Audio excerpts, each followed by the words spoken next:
टांकी श्वासरुद्ध होई 6 मृत्यु। कलाहांडी जिला मदनपुर रामपुर थाना अंतर्गत गौड़ करलाखंडा ठारे पाइखाना टांकी श्वासरुद्ध होई 6 जनकर मृत्यु घटी। जड़े गुरुतर होइथिबा जणा पड़िछि। मृतकंक मध्यरे गृहकर्ता निमाई पाल बयस 48 वर्ष, तांको पुओ आकाश पाल बयस 28 वर्ष, श्रमिक अदल माझी बयस 55 वर्ष, मोटगंडा गाँवर मनोरंजन हाथी बयस 27 वर्ष, दुई गाँवर छंदा जाल एवं विपुल जाल थिबा जणा पड़िछि।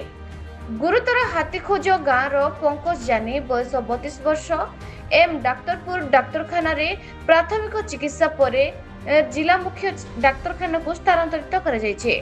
मृतक मानक शव व्यवच्छेद पाई मदनपुर डाक्तरखाना को अणा जायछि।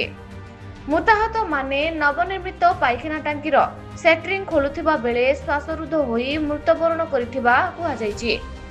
ए घटना रे शोक प्रकाश करी मुख्यमंत्री मोहन माझी मृतकों परिवार वर्गों को 4 लाख टंका लेखाएं अनुकंपा राशि घोषणा करछन्ते। कलाहांडी जिला प्रतिनिधि रितेश कुमार मुंडा को रिपोर्ट, न्यूज ओडिशा टीवी।